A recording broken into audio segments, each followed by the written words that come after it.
റീഗേറ്റിലെ കൊലപാതകം ഭാഗം 2.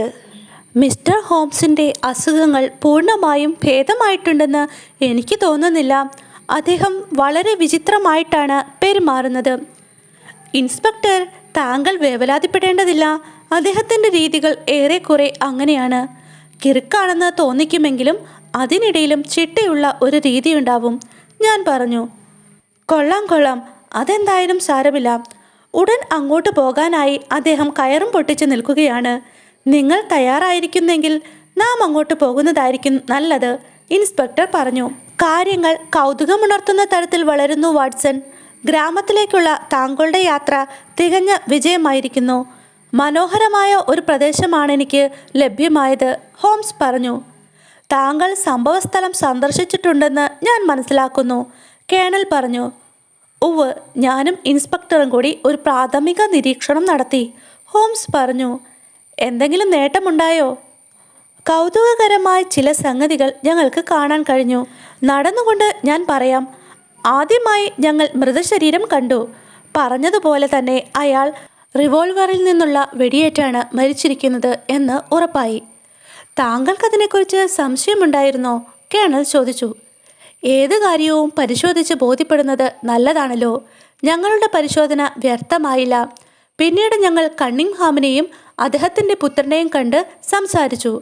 ഓടി രക്ഷപ്പെടുന്നതിനിടയിൽ കൊലയാളി ചാടിക്കടന്ന വേലിയുടെ കൃത്യമായ സ്ഥാനം അവർ കാട്ടിത്തന്നു. അത് ഏറ്റവും രസകരമായ ഒന്നാണ്. തീർച്ചയായും. മരിച്ച മനുഷ്യൻ്റെ മാതാവിനെ ഞങ്ങൾ സന്ദർശിച്ചു. പ്രായാധിക്യം കൊണ്ട് അവശയായ അവരിൽ നിന്ന് ഒരു വിവരവും ശേഖരിക്കാൻ കഴിഞ്ഞില്ല. ആട്ടെ, താങ്കളുടെ നിരീക്ഷണങ്ങളുടെ ഫലം എന്താണ്? കുറ്റകൃത്യം ഏറ്റവും വിചിത്രമായ രീതിയിലുള്ള ഒന്നാണെന്ന് ഉറപ്പായി. ഒരുപക്ഷെ നമ്മുടെ ഇപ്പോഴത്തെ സന്ദർശനം കൊണ്ട് അതിൻ്റെ ദുരൂഹത കുറച്ചൊന്ന് കുറയ്ക്കാൻ കഴിഞ്ഞേക്കും. മരിച്ച ആളിൻ്റെ കൈവശം കണ്ടെത്തിയ കടലാസ് കഷ്ണത്തിൽ എഴുതിയിരിക്കുന്ന സമയത്ത് തന്നെയാണ് അയാളുടെ മരണം നടന്നിരിക്കുന്നതെന്ന വസ്തുത നാം അംഗീകരിച്ചിരിക്കുന്നു. ഇത് അങ്ങേയറ്റത്തെ പ്രാധാന്യമുള്ളതാണ്, മിസ്റ്റർ ഹോംസ്. അത് ഏതെങ്കിലും വിധത്തിലുള്ള തുമ്പ് നൽകേണ്ടതാണ്. അത് തുമ്പ് നൽകുന്നുണ്ട്. ആരാണോ ആ കുറിപ്പ് എഴുതിയത് അയാളാണ് മരണപ്പെട്ട വില്യം കീർവിനെ ആ സമയത്ത് കിടക്കയിൽ നിന്നും ഉണർത്തി അവിടെ എത്തിച്ചത്. പക്ഷേ ആ കടലാസ് കഷ്ണത്തിൻ്റെ ബാക്കി ഭാഗം എവിടെ? അത് കണ്ടെത്താമെന്ന പ്രതീക്ഷയിൽ ഞാൻ സമീപ പ്രദേശമാകെ പരിശോധിച്ചു, ഇൻസ്പെക്ടർ പറഞ്ഞു. മരിച്ച ആളിൻ്റെ കയ്യിൽ നിന്നും അത് വലിച്ചു കീറി എടുത്തിരിക്കുകയാണ്. എന്തുകൊണ്ടാണ് അത് കൈക്കലാക്കാൻ ആരോ ഇത്രയധികം വേവലാതി കാട്ടിയത്? കാരണം ആ കുറിപ്പ് അയാളെ കുറ്റവാളിയാക്കും എന്നത് തന്നെ.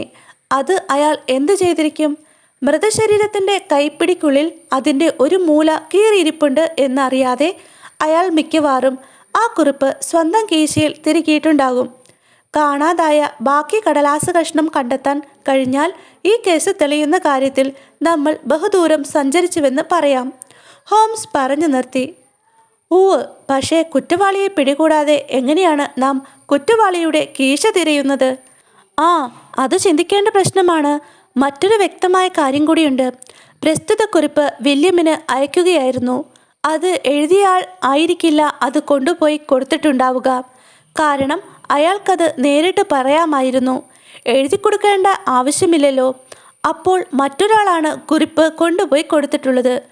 അതോ തപാൽ വഴി ആയിരിക്കുമോ? ഞാൻ ചില അന്വേഷണങ്ങൾ നടത്തുകയുണ്ടായി, ഇൻസ്പെക്ടർ പറഞ്ഞു. ഇന്നലെ ഉച്ച കഴിഞ്ഞുള്ള പോസ്റ്റിൽ വില്യമിന് ഒരു കത്ത് ലഭിച്ചിട്ടുണ്ട്.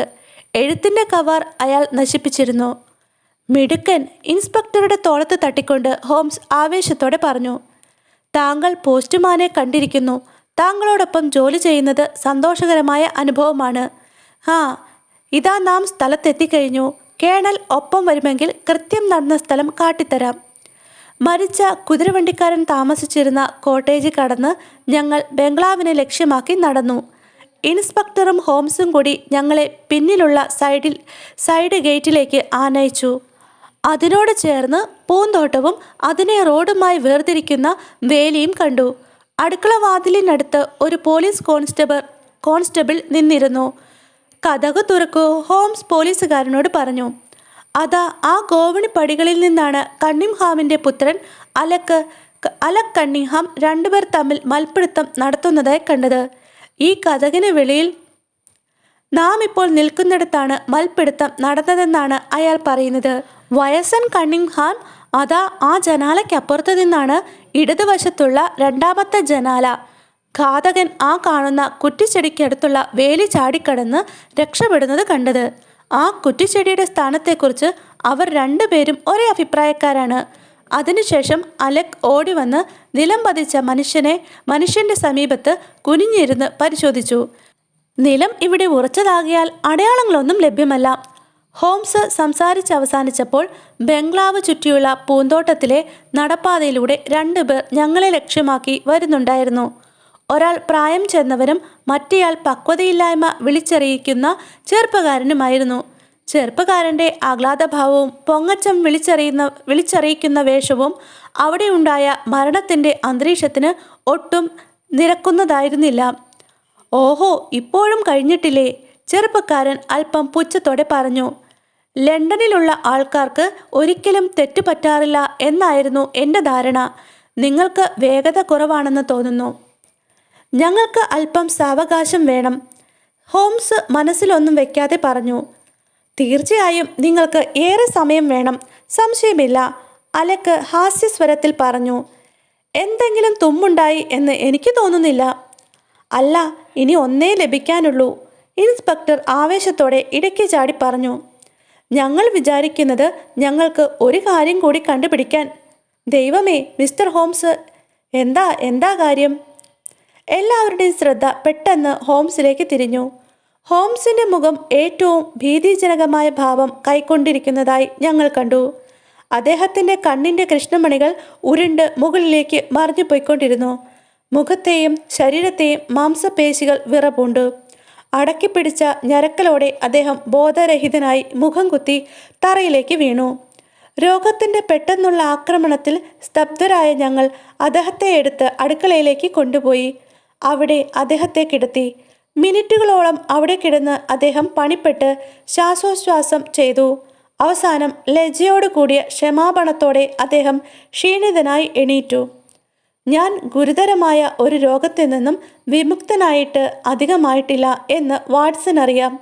പെട്ടെന്നുള്ള ഇത്തരം ഞരമ്പ് രോഗത്തിൻ്റെ ആക്രമണത്തിന് ഞാൻ വിധേയനാണ്, ഹോംസ് വിശദീകരണ രൂപത്തിൽ പറഞ്ഞു. എൻ്റെ കുതിരവണ്ടിയിൽ കയറ്റി താങ്കളെ അയക്കട്ടെ? വയസ്സൻ കണ്ണിംഗ്ഹാം ചോദിച്ചു. ഇവിടെ എത്തിയ സ്ഥിതിക്ക് ഒരു വസ്തുതയെക്കുറിച്ച് അന്വേഷിച്ചുറപ്പിക്കണമെന്ന് ഞാൻ വിചാരിക്കുന്നു. നമുക്കത് എളുപ്പം പരിശോധിക്കാവുന്നതാണ്. എന്താണത്? വില്യം വന്നെത്തിയത് മോഷ്ടാവ് വീടിനുള്ളിൽ കടന്നതിന് ശേഷമായിരിക്കാമെന്ന് ഞാൻ വിചാരിക്കുന്നു. കതക് ബലം പ്രയോഗിച്ച് തുറക്കുകയുണ്ടായെങ്കിലും മോഷ്ടാവ് ഉള്ളിൽ പ്രവേശിച്ചിരിക്കില്ലെന്ന് താങ്കൾ കരുതുന്നതായി തോന്നുന്നു, ഹോംസ് പറഞ്ഞു. അത് തികച്ചും വ്യക്തമാണല്ലോ, കണ്ണിംഗ്ഹാം ഗൗരവത്തിൽ പറഞ്ഞു. മകൻ അലക്ക് കിടന്നിരുന്നില്ല. ആരെങ്കിലും അകത്ത് കടന്നിരുന്നെങ്കിൽ തീർച്ചയായും അലക്ക് അതറിയുമായിരുന്നു. അലക് ഇരുന്നത് എവിടെയായിരുന്നു? എൻ്റെ ഡ്രസ്സിംഗ് റൂമിലിരുന്ന് ഞാൻ പുക വലിക്കുകയായിരുന്നു, അലക് പറഞ്ഞു. ആ മുറിയുടെ ജനാല ഇവിടെ നിന്നാൽ കാണുമല്ലോ. ഏതാണത്? ഇടതുവശത്തെ അവസാനത്തേത്, അച്ഛൻ്റെ മുറിയുടെ ജനാലയുടെ അടുത്ത ജനാല. രണ്ട് മുറിയിലെയും വിളക്കുകൾ കെടുത്തിയിരുന്നില്ലല്ലോ. തീർച്ചയായും ഇല്ല. അസാധാരണമായ ചില വസ്തുതകൾ ഇതിലുണ്ട്, ഹോംസ് പറഞ്ഞു. മുറിയിൽ വെളിച്ചം കാണുമ്പോൾ ആളുകൾ ഉറങ്ങിയിട്ടില്ലെന്ന് മനസ്സിലാവുന്ന മോഷ്ടാവ് എത്രമാത്രം പരിചയസമ്പന്നനാണെങ്കിലും ബോധപൂർവം ബലം പ്രയോഗിച്ച് വീടിനുള്ളിൽ കടക്കുക അസാധാരണമായി തോന്നുന്നില്ലേ? മോഷ്ടാവിന് അതിൽ ഭയം തോന്നിയിരിക്കില്ല. ഈ കേസ് അത്രയധികം വിഷമം പിടിച്ചതായിരുന്നില്ലെങ്കിൽ ഞങ്ങൾ താങ്കളുടെ സഹായം അഭ്യർത്ഥിക്കുമായിരുന്നില്ല, അലക് പറഞ്ഞു. എന്നാൽ വില്യം വന്നെത്തുന്നതിന് മുമ്പേ മോഷ്ടാവ് വീടിനുള്ളിൽ കടന്ന് മോഷണം നടത്തിയിട്ടുണ്ട് എന്ന താങ്കളുടെ അഭിപ്രായം തികഞ്ഞ് വിഡ്ഢിത്തമായി എനിക്ക് തോന്നുന്നു. വീടിൻ്റെ ഉൾവശം കുഴച്ചു മറിക്കപ്പെട്ട നിലയിൽ കാണപ്പെടുകയോ സാധന സാമഗ്രികൾ നഷ്ടപ്പെടുകയോ ചെയ്തതായി കണ്ടിട്ടില്ല. അത് എന്ത് സാധനങ്ങൾ എന്നതിനെ ആശ്രയിച്ചിരിക്കും, ഹോംസ് പറഞ്ഞു. വളരെ വിചിത്ര സ്വഭാവമുള്ള ഒരു മോഷ്ടാവിനോടാണ് നാം ഏറ്റുമുട്ടുന്നതെന്ന് ഓർക്കണം. ഉദാഹരണത്തിന്, ആക്ടിൻ്റെ വീട്ടിൽ നിന്നും ഈ മോഷ്ടാവ് കൈക്കലാക്കിയ വിചിത്ര വസ്തുക്കൾ എന്തായിരുന്നു? ഒരുണ്ട നൂൽ, പേപ്പർ വെയ്റ്റ്, അങ്ങനെ നിസാരവും വിചിത്രവുമായ വസ്തുക്കൾ.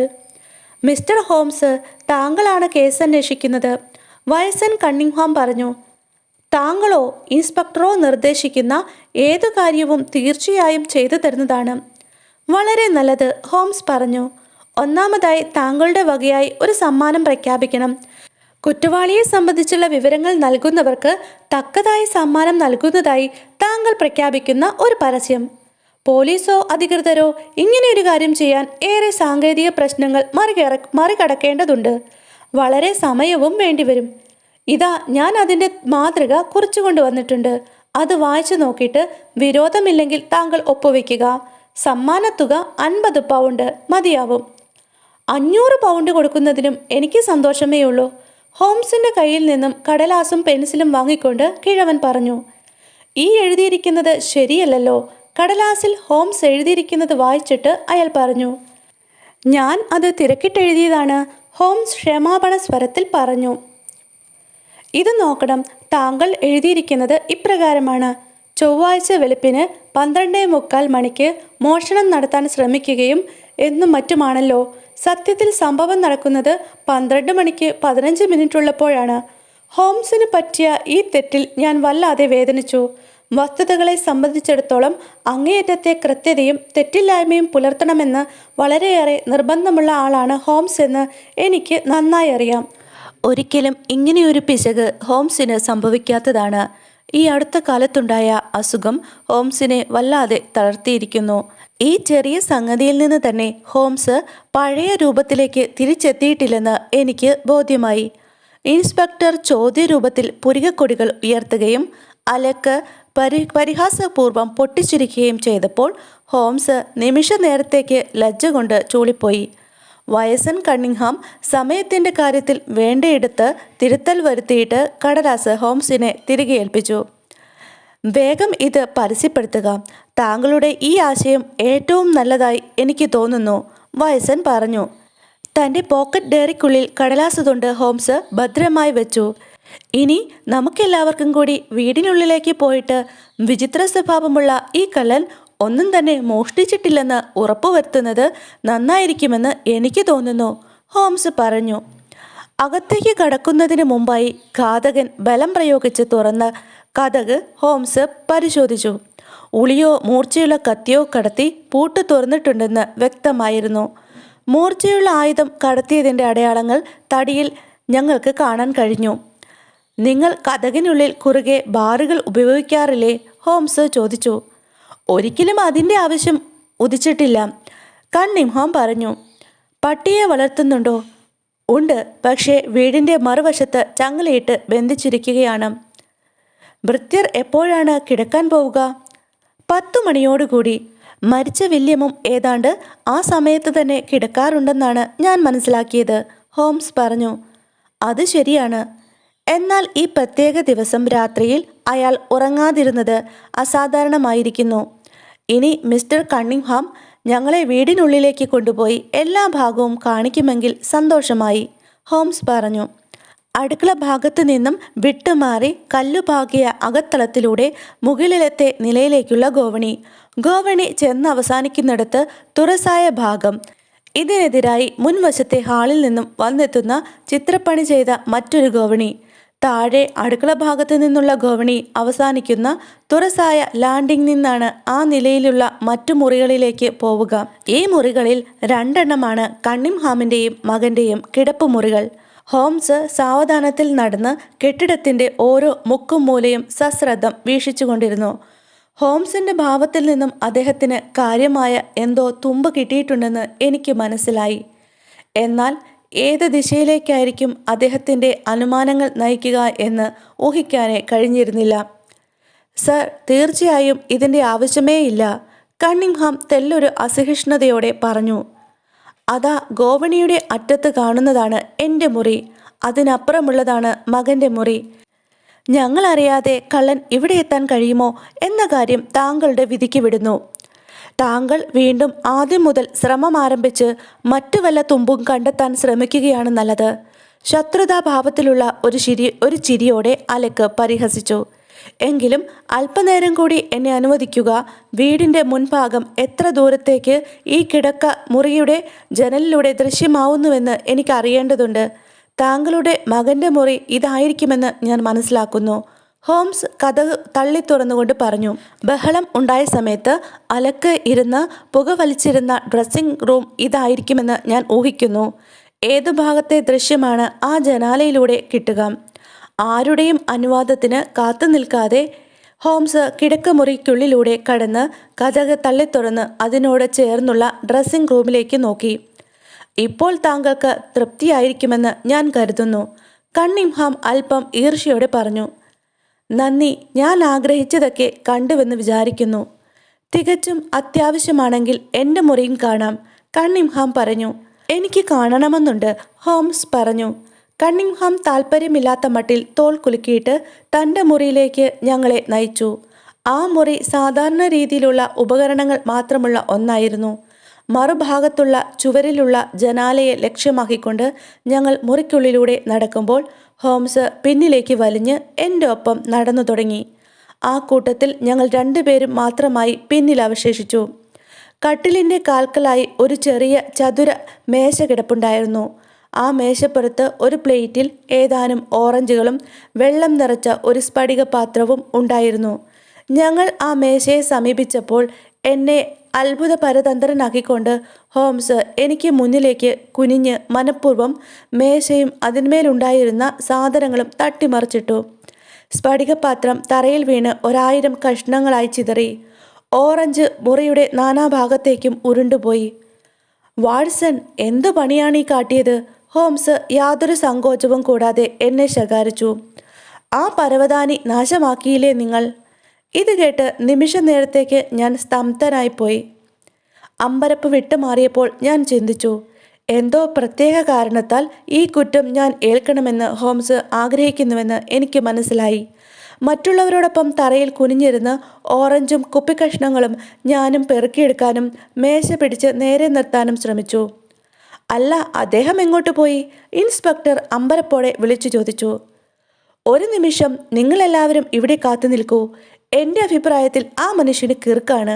അച്ഛാ, എൻ്റെ കൂടെ വരൂ, അയാൾ എങ്ങോട്ട് പോയെന്ന് നോക്കാം, അലക്ക് തിടുക്കത്തിൽ പറഞ്ഞു. അച്ഛനും മകനും കൂടി മുറിയിൽ നിന്നും വെളിയിലേക്ക് ഓടി. കേണലും ഇൻസ്പെക്ടറും ഞാനും പരസ്പരം മിഴിച്ചു നോക്കി. അലക്കിൻ്റെ അഭിപ്രായത്തോട് യോജിക്കാൻ ഞാൻ ഇഷ്ടപ്പെടുന്നു, ഇൻസ്പെക്ടർ പറഞ്ഞു. ഒരുപക്ഷെ അദ്ദേഹത്തിൻ്റെ രോഗത്തിൻ്റെ ഫലമായിട്ടായിരിക്കാം ഇത്തരം പെരുമാറ്റങ്ങൾ. പക്ഷേ എനിക്ക് തോന്നുന്നത്. ഇൻസ്പെക്ടർക്ക് അത് പൂർത്തിയാക്കാൻ കഴിഞ്ഞില്ല. ഓടി വരണേ, കൊലപാതകം! എവിടെ നിന്നോ ഉറക്കെയുള്ള അലർച്ച മുഴങ്ങി. ആ കരച്ചിൽ ഹോംസിൻ്റേതാണെന്ന് അങ്കലാപ്പോടെ ഞാൻ മനസ്സിലാക്കി. ഭ്രാന്തനെപ്പോലെ ഞാൻ ശബ്ദം കേട്ട ദിക്കിലേക്ക് ഓടി.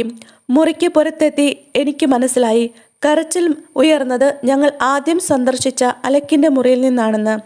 ആദ്യം അലർച്ചയായി കേട്ട ശബ്ദം ഇപ്പോൾ അമർത്തിയ സ്വരമായി മാറിയിരുന്നു. ഞാൻ മുറിക്കുള്ളിലേക്ക് കുതിച്ചു. അതിനുള്ളിലൂടെ അലക്കിൻ്റെ ഡ്രസ്സിംഗ് റൂമിലേക്കും. ഞാൻ എന്താണ് അവിടെ കണ്ടത്? അച്ഛനും മകനും കൂടി അവശനായി തീർന്ന ഷെർലക് ഹോംസിൻ്റെ മുകളിൽ മുട്ടുകുത്തിയിരിക്കുന്നു. മകൻ ഹോംസിൻ്റെ കണ്ടത്തിൽ 2 കൈകൾ കൊണ്ടും ബലമായി കുത്തിപ്പിടിച്ചിരിക്കുന്നു. അച്ഛനാകട്ടെ ഹോംസിൻ്റെ കൈപ്പത്തി പിന്നിലേക്ക് തിരിച്ചുകൊണ്ടിരുന്നു. നിമിഷത്തിനുള്ളിൽ ഞങ്ങൾ മൂവരും ചേർന്ന് ബലം പ്രയോഗിച്ച് ഹോംസിൻ്റെ മേൽ നിന്നും അവരെ വലിച്ചു മാറ്റി. അങ്ങേയറ്റം ക്ഷീണിതനായി വിളറി വെളുത്ത് വേച്ചുകൊണ്ട് ഹോംസ് എണീറ്റു. ഇൻസ്പെക്ടർ, ഇവരെ അറസ്റ്റ് ചെയ്യൂ, ഹോംസ് ശ്വാസതടസ്സത്തോടെ വിളിച്ചു പറഞ്ഞു. എന്തു കുറ്റത്തിന്? വില്യം കിർവാൻ എന്ന ഇവരുടെ കുതിരവണ്ടിക്കാരനെ വധിച്ച കുറ്റത്തിന്. ഇൻസ്പെക്ടർ അന്താളിപ്പോടെ ഹോംസിനെ തുറച്ചു നോക്കി. ഹോംസ്, വികാരഭരിതനാവാതിരിക്കൂ. താങ്കളുടെ അസുഖമാണ് എല്ലാത്തിനും കാരണം. താങ്കളിത് കാര്യമായി പറഞ്ഞതല്ലെന്ന് എനിക്കറിയാം. നിർത്തു മനുഷ്യ, അവരുടെ മുഖത്തേക്ക് നോക്കൂ, ഹോംസ് ആക്രോശിച്ചു. മുഖഭാവത്തിലൂടെ കുറ്റം സമ്മതിക്കാൻ കഴിയും, എന്നാൽ ഇത്രയധികം വ്യക്തമായ രീതിയിലുള്ള ഒരു കുറ്റം ഏറ്റുപറയൽ ഇന്നേ വരെ ഒരു മുഖത്തും ഞാൻ ദർശിച്ചിട്ടില്ലായിരുന്നു. വയസ്സൻ സ്തബ്ധനും അബോധവാനുമായി കാണപ്പെട്ടു. ശക്തി വിളിച്ചറിയിച്ചിരുന്ന ആ മുഖം തളർന്ന് വാടിത്തുടങ്ങി കാണപ്പെട്ടു. മകനാവട്ടെ മുമ്പുണ്ടായിരുന്ന പരിഷ്കൃത യുവാവിൻ്റെ ഭാവമെല്ലാം വിട്ട് ഒരു വന്യമൃഗത്തിൻ്റെ ഭാവം പൂണ്ടിരുന്നു. അയാളുടെ കണ്ണുകളിൽ ഒരു കാട്ടുജന്തുവിൻ്റെ ക്രൗര്യം തുളുമ്പി നിന്നു. അതയാളുടെ സുന്ദര രൂപത്തെ വികൃതമാക്കിയിരുന്നു. ഇൻസ്പെക്ടർ യാതൊന്നും മിണ്ടാതെ വാതിലിനടുത്തേക്ക് നീങ്ങി നിന്ന് ഒരു വിസിലെടുത്ത് ഊതി. താഴെയുണ്ടായിരുന്ന 2 പോലീസ് കോൺസ്റ്റബിൾമാർ ഉടൻ ഓടിയെത്തി. എനിക്ക് മറ്റു പോംവഴികളൊന്നുമില്ല മിസ്റ്റർ കണ്ണിംഗ്ഹാം, ഇൻസ്പെക്ടർ ക്ഷമാരൂപത്തിൽ പറഞ്ഞു. ഇത് ഭീമമായ തെറ്റുപറ്റിയതാണെന്ന് പിന്നീട് തെളിയുമെന്ന് ഞാൻ വിശ്വസിക്കുന്നു. നിങ്ങൾക്കറിയാമല്ലോ. അത് താഴെയിടടോ, ആക്രോശിച്ചുകൊണ്ട് ഇൻസ്പെക്ടർ മുന്നോട്ട് കുതിച്ചു. പോക്കറ്റിൽ നിന്നും അലക്ക് വലിച്ചെടുത്ത് നീട്ടിപ്പിടിച്ച റിവോൾവർ ഇൻസ്പെക്ടർ തട്ടിത്തെറിപ്പിച്ചു. ഇൻസ്പെക്ടർ, ഇത് കസ്റ്റഡിയിലെടുത്ത് സൂക്ഷിക്കുക, താഴെ വീണ റിവോൾവർ ചവിട്ടിപ്പിടിച്ചുകൊണ്ട് ഹോംസ് പറഞ്ഞു. വിചാരണ വേളയിൽ കോടതിയിൽ ഇത് ഉപയോഗപ്രദമാകും. പക്ഷേ നമുക്ക് ഏറ്റവും അധികം ആവശ്യമായത് ഇതായിരുന്നു. ചുരുട്ടിക്കൂട്ടിയ ഒരു കടലാസ് ഹോംസ് കാണിച്ചു. മരിച്ച മനുഷ്യന്റെ കയ്യിൽ കണ്ടതായ കടലാസ് കഷ്ണത്തിന്റെ ബാക്കി. ഇൻസ്പെക്ടർ ആവേശത്തോടെ ചോദിച്ചു. അതെ, അത് തന്നെ. എവിടെ നിന്ന് കിട്ടി? എവിടെ ഉണ്ടായിരിക്കുമെന്ന് എനിക്കുറപ്പുണ്ടായിരുന്നു. അവിടെ നിന്നും. വൈകാതെ തന്നെ എല്ലാ കാര്യങ്ങളും ഞാൻ വ്യക്തമാക്കിത്തരാം.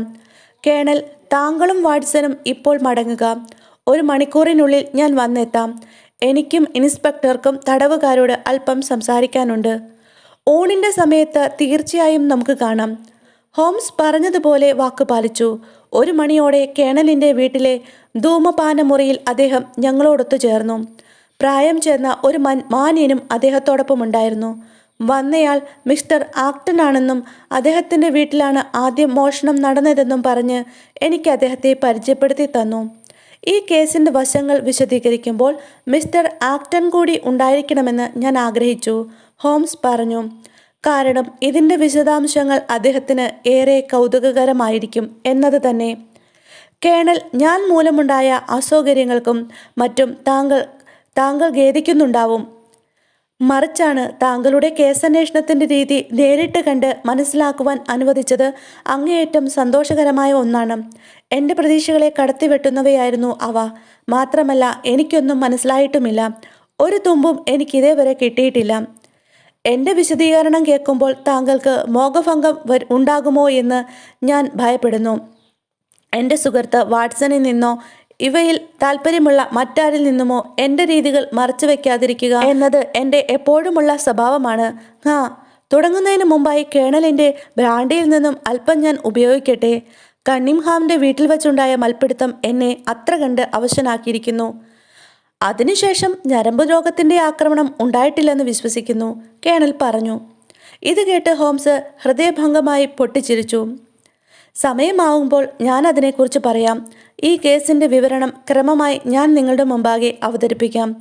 എൻ്റെ തീരുമാനത്തിൽ എന്നെ കൊണ്ടെത്തിച്ച വിവിധമായ പോയിന്റുകൾ ഞാൻ പറയാം. ഏതെങ്കിലും അനുമാനങ്ങൾ നിങ്ങൾക്ക് മനസ്സിലാവാതുണ്ടെങ്കിൽ ഞാൻ സംസാരിക്കുന്നതിനിടയിൽ ചോദിച്ചുകൊള്ളുക. നിരവധി വസ്തുതകളിൽ നിന്ന് പ്രധാനമായവയും അപ്രധാനമായവയും വേർതിരിച്ച് കാണാൻ കഴിയണം.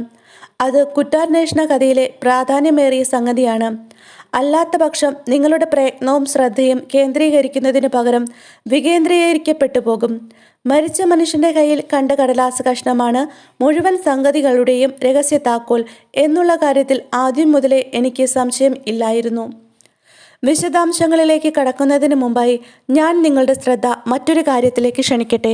വില്യം കിർവാനെ വെടിവെച്ചതിനു ശേഷം നിമിഷ നേരം കൊണ്ട് ഘാതകൻ ഓടിമറഞ്ഞു എന്ന് അലക്ക് കണ്ണിംഗ്ഹാമിൻ്റെ വിവരണം ശരിയാണെങ്കിൽ മൃതദേഹത്തിൻ്റെ കയ്യിൽ നിന്നും കുറിപ്പെഴുതിയ കടലാസ് തട്ടിയെടുത്തു കൊണ്ടുപോയത് ഓടിമറിഞ്ഞ ഘാതകനാവാൻ വഴിയില്ല.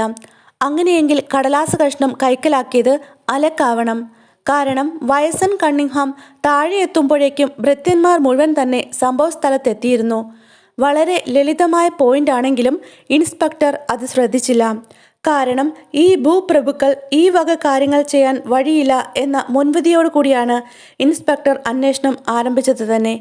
എന്നെ സംബന്ധിച്ചിടത്തോളം കേസന്വേഷണത്തിൽ ഞാൻ മുൻവിധികളോ മുൻധാരണകളോ വെച്ചുകൊണ്ട് ഒന്നിനെയും സമീപിക്കാറില്ല. വസ്തുതകൾ എന്നെ നയിക്കുന്നിടത്തേക്കാണ് എൻ്റെ യാത്ര. അതുകൊണ്ട് അന്വേഷണത്തിൻ്റെ ആദ്യഘട്ടത്തിൽ തന്നെ അലക്കിൻ്റെ പ്രവൃത്തികളെ സംശയദൃഷ്ടിയോടെ ഞാൻ വീക്ഷിക്കുകയുണ്ടായി. മൃതദേഹത്തിൻ്റെ കയ്യിൽ നിന്ന് കിട്ടിയ കടലാസ് കഷ്ണം ഞാൻ അതിസൂക്ഷ്മം പരിശോധിച്ചു. അത് കണ്ട മാത്രയിൽ എനിക്ക് ബോധ്യമായി അതൊരു വിശേഷപ്പെട്ട രേഖയുടെ ഭാഗമാണെന്ന്. ഇതാ നോക്കൂ, ഇത് സൂചിപ്പിക്കുന്ന ചില സംഗതികൾ ഇപ്പോൾ നിങ്ങൾക്ക് മനസ്സിലാക്കുവാൻ കഴിയുന്നില്ലേ? ഇത് കണ്ടിട്ട് ഒരു ക്രമമില്ലായ്മ തോന്നുന്നു, കേണൽ പറഞ്ഞു. സർ, ഹോംസ് പറഞ്ഞു, ഇടവിട്ടുള്ള ഓരോ വാക്കും 2 പേർ ചേർന്ന് എഴുതി തയ്യാറാക്കിയതാണെന്നുള്ള കാര്യത്തിൽ യാതൊരു സംശയവുമില്ല. അറ്റ്, ടു എന്നീ വാക്കുകളിലെ ടി എഴുതിയിരിക്കുന്നതിൻ്റെ ശക്തിയും ക്വാർട്ടർ, 12 എന്നീ വാക്കുകളിലെ ടി എഴുതിയിരിക്കുന്നതിൻ്റെ ബലഹീനതയും തമ്മിൽ താരതമ്യപ്പെടുത്തുക. നിങ്ങൾക്കത് വ്യക്തമാകും.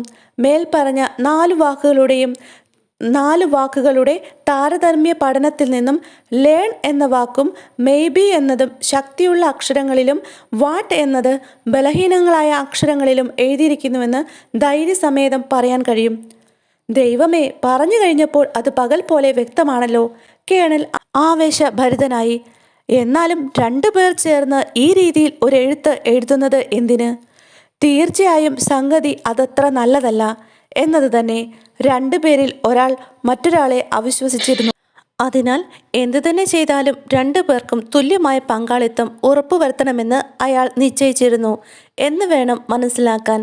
ഇവർ 2 പേരിൽ അറ്റ്, ടു എന്നീ വാക്കുകൾ എഴുതിയ ആളാണ് തലവൻ. ഏയ്, അതെങ്ങനെ മനസ്സിലായി? വാക്കുകൾ എഴുതിയവരുടെ സ്വഭാവങ്ങൾ തമ്മിൽ താരതമ്യ പഠനം നടത്തുന്നതിൽ നിന്നും നമുക്ക് അത് അനുമാനിച്ചെടുക്കാം. ഇതിനു പുറമെ ഉറപ്പായ മറ്റു കാരണങ്ങളും ഇല്ലാതില്ല.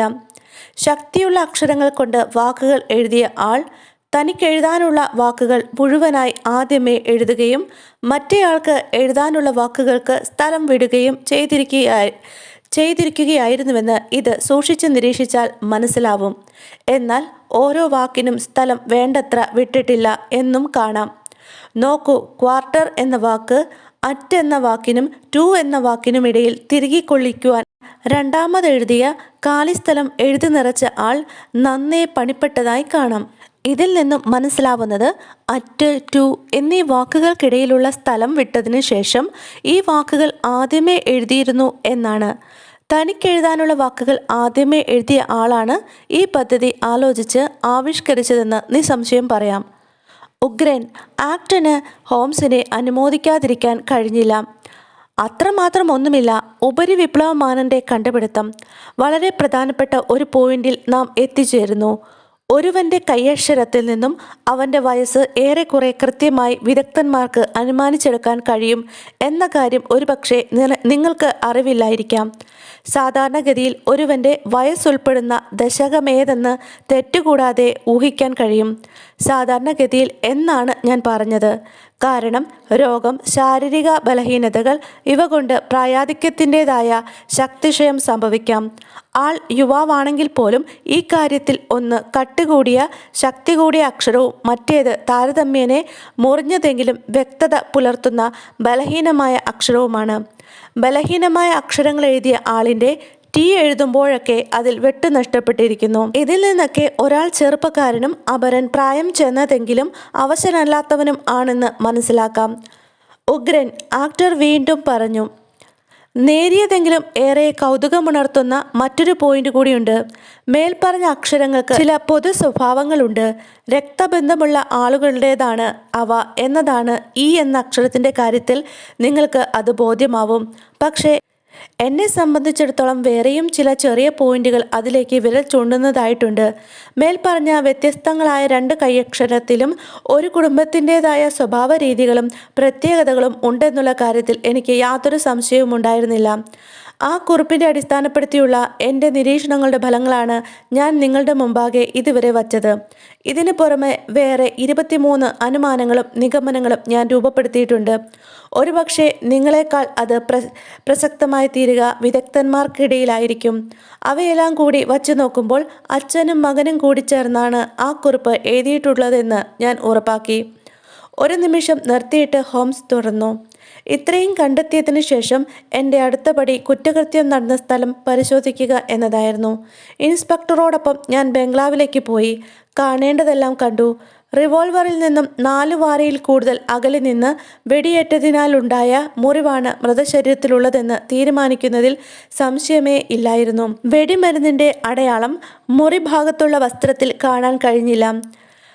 വെടിപൊട്ടുമ്പോൾ ഘാതകനും വില്യമും തമ്മിൽ മൽപ്പിടുത്തം നടത്തുകയായിരുന്നുവെന്ന അലക്കിൻ്റെ മൊഴി കള്ളമാണെന്ന് തീർച്ചയാണ്. ഇതിനും പുറമെ ഘാതകൻ വേലിചാടി രക്ഷപ്പെട്ടതായി അച്ഛനും മകനും പറയുന്ന സ്ഥലം ഒന്നു തന്നെയാണ്. എന്നാൽ ആ സ്ഥലമാവട്ടെ നനവുള്ളതാണ്. ആ സ്ഥലത്ത് കാൽപ്പാടുകൾ ഒന്നും കാണാൻ കഴിയാഞ്ഞതിനാൽ ഒരു കാര്യം എനിക്കുറപ്പായി. അതായത് അച്ഛനും മകനും വീണ്ടും കള്ളം പറയുന്നു എന്ന് മാത്രമല്ല, അറിയപ്പെടാത്ത മറ്റൊരാൾ ഈ സംഭവത്തിൽ ഉൾപ്പെട്ടിട്ടേ ഇല്ല എന്നും. ഇത്രയും എത്തിയപ്പോൾ ഈ കുറ്റകൃത്യത്തിന് പിന്നിലുള്ള പ്രേരണ എന്താണെന്ന് എനിക്ക് കണ്ടെത്തേണ്ടിയിരുന്നു. അതിനാൽ മിസ്റ്റർ ആക്ടന്റെ ബംഗ്ലാവിൽ ഏതാനും ദിവസങ്ങൾക്ക് മുമ്പ് നടന്ന മോഷണത്തിന്റെ കാരണം കണ്ടെത്താൻ ഞാൻ പ്രയത്നിച്ചു. മധ്യേ സൂചിപ്പിച്ച ഒരു വസ്തുതയിൽ നിന്ന് മിസ്റ്റർ ആക്ടനും കണ്ണിംഗ്ഹാം കുടുംബവും തമ്മിൽ ഒരു വ്യവഹാരം നടന്നു വരുന്നതായി ഞാൻ മനസ്സിലാക്കിയിരുന്നു. അതിനെക്കുറിച്ച് ചിന്തിച്ചപ്പോഴാണ് കാര്യങ്ങളുടെ കിടപ്പ് എനിക്ക് മനസ്സിലായത്. കണ്ണിംഗ്ഹാമോ മകനോ അഥവാ രണ്ടുപേരുമോ മിസ്റ്റർ ആക്ടന്റെ ഭവനം ഭേദിച്ചു കടന്നതിൻ്റെ ഉദ്ദേശം ഇവർ തമ്മിൽ നടക്കുന്ന വ്യവഹാരത്തിനാസ്പദമായ ചില സുപ്രധാന രേഖകൾ മോഷ്ടിക്കുകയായിരുന്നു. തീർച്ചയായും അതുതന്നെയാവാനാണ് വഴി. അവരുടെ കൈവശം ഇപ്പോഴുള്ള വസ്തുവകകളുടെ നേർപകുതി എൻ്റേതാണെന്ന് തെളിയിക്കുന്ന രേഖകൾ എൻ്റെ കൈവശമുണ്ട്. അവയിൽ ഒന്നെങ്കിലും അവർക്ക് കൈവശപ്പെടുത്താൻ കഴിഞ്ഞിരുന്നുവെങ്കിൽ എൻ്റെ കേസ് ദുർബലമായി പോയേനെ. ഭാഗ്യത്തിന് അവ എൻ്റെ വക്കീലിൻ്റെ കസ്റ്റഡിയിലായിരുന്നു, ആക്ടൻ പറഞ്ഞു. വീണ്ടു വിചാരമില്ലാത്ത അപകടം പിടിച്ച ഒരു ശ്രമമാണവർ നടത്തിയത്. ഇതിൻ്റെ ഉത്തരവാദിത്തം ചെറുപ്പക്കാരനായ അലക്കിനാണെന്നാണ് എൻ്റെ വിശ്വാസം. അന്വേഷിച്ചത് കണ്ടെത്താൻ കഴിയാഞ്ഞതിനാൽ ഇതൊരു സാധാരണ മോഷണമായി തെറ്റിദ്ധരിപ്പിക്കാൻ അവർ കണ്ണിൽ കണ്ട വസ്തുവകകൾ എടുത്തുകൊണ്ടുപോയി. ഇത്രയും കാര്യങ്ങൾ വ്യക്തമായിരുന്നു. എന്നാൽ പിന്നെയും ചില കാര്യങ്ങൾ നിഗൂഢമായി അവശേഷിച്ചു. എല്ലാത്തിനും ഉപരിയായി എനിക്ക് വേണ്ടിയിരുന്നത് മൃതശരീരത്തിൻ്റെ കയ്യിൽ നിന്നും ചീന്തിയെടുത്ത ആ കടലാസിൻ്റെ ബാക്കി ഭാഗമായിരുന്നു. അലക്ക് അത് മൃതശരീരത്തിൻ്റെ കയ്യിൽ നിന്നും ബദ്ധപ്പാടിനിടയിൽ വലിച്ചു കീറിയെടുത്തുവെന്നും തൻ്റെ ഡ്രസ്സിംഗ് ഗൗണിൻ്റെ കീശയിൽ തിരക്കിനിടയിൽ തിരികിയിട്ടുണ്ടാകുമെന്നും എനിക്കുറപ്പുണ്ടായിരുന്നു. മറ്റെവിടെയാണ് അയാൾ അത് സൂക്ഷിക്കുക? ഇപ്പോഴും അതവിടെ തന്നെ ഉണ്ടായിരിക്കുമോ എന്നതേ സംശയം ഉണ്ടായിരുന്നുള്ളൂ. അതൊന്ന് പരീക്ഷിച്ചറിയുക നന്നായിരിക്കും എന്നെനിക്ക് തോന്നി. അങ്ങനെയാണ് നാം എല്ലാവരും കൂടി ചേർന്ന് അവിടേക്ക് പോയത്. നിങ്ങൾക്ക് ഓർമ്മയുണ്ടല്ലോ, അച്ഛനും മകനും അടുക്കളവാതിലിന് വെളിയിൽ വെച്ച് നമ്മോട് ചേർന്നു.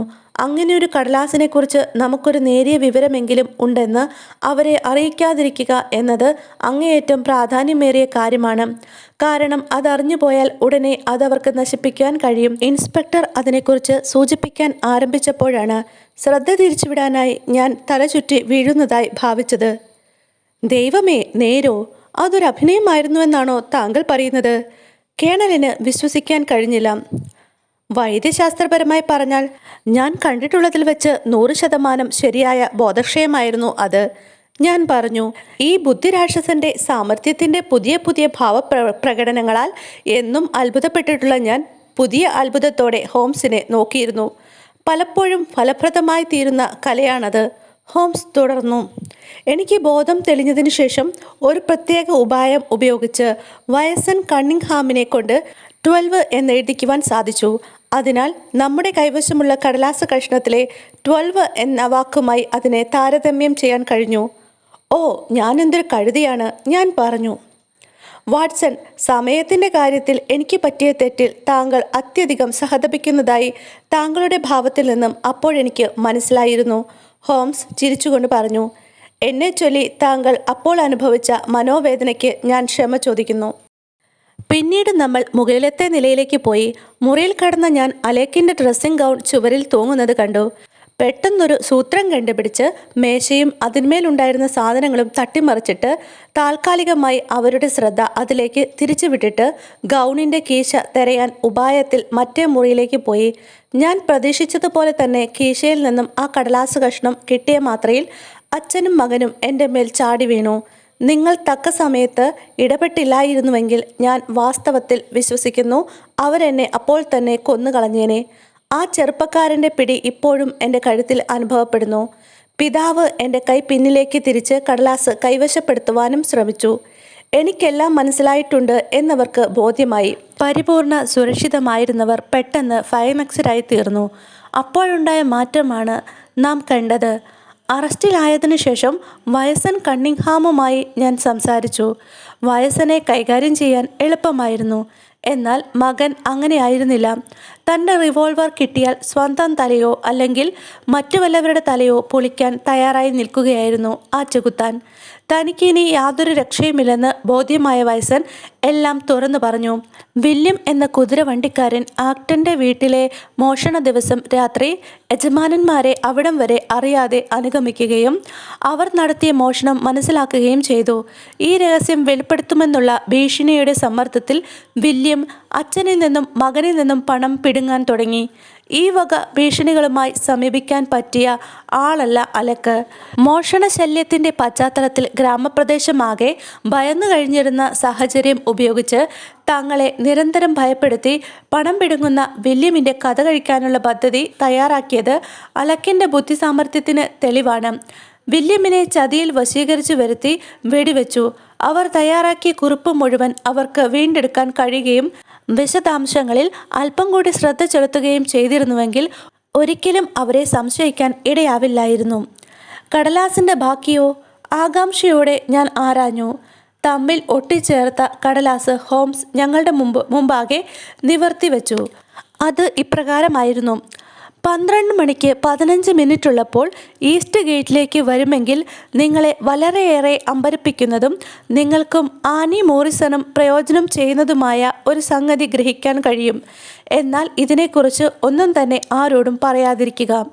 ഞാൻ പ്രതീക്ഷിച്ച രൂപത്തിൽ തന്നെയാണ്, ഹോംസ് പറഞ്ഞു. പക്ഷേ അലക്ക്, കണ്ണിംഗ്ഹാം, വില്യം കിർവാൻ, ആനി മോറിസൺ ഇവർ തമ്മിലുള്ള ബന്ധം എന്താണെന്ന് ഇപ്പോഴും നമുക്കറിയില്ല. കെണി അതിവിദഗ്ധമായി തന്നെ കുരുക്കപ്പെട്ടിരിക്കുന്നുവെന്ന് ഫലത്തിൽ നിന്ന് മനസ്സിലാകാം. ഈ കത്തിലെ വൈകളുടെയും ജീകളുടെയും വാലുകൾ ശ്രദ്ധിക്കുക. പാരമ്പര്യത്തിൻ്റെ സൂചനകൾ നിങ്ങൾക്ക് കാണാം. ഐയുടെ മേലുള്ള കുത്ത് വൃദ്ധൻ എഴുതിയിരിക്കുന്നിടത്ത് ഇല്ല എന്നതും ശ്രദ്ധേയമാണ്. വാട്സൺ, ഈ ഗ്രാമത്തിലെ നമ്മുടെ വിശ്രമം ഏറെ വിജയപ്രദമായിരുന്നു എന്നെനിക്ക് തോന്നുന്നു. കൂടുതൽ ഊർജ്ജസ്വലനായി നാളെ ബേക്കൽ സ്ട്രീറ്റിലേക്ക് യാത്ര തിരിക്കാൻ ഞാൻ തയ്യാറാണ്.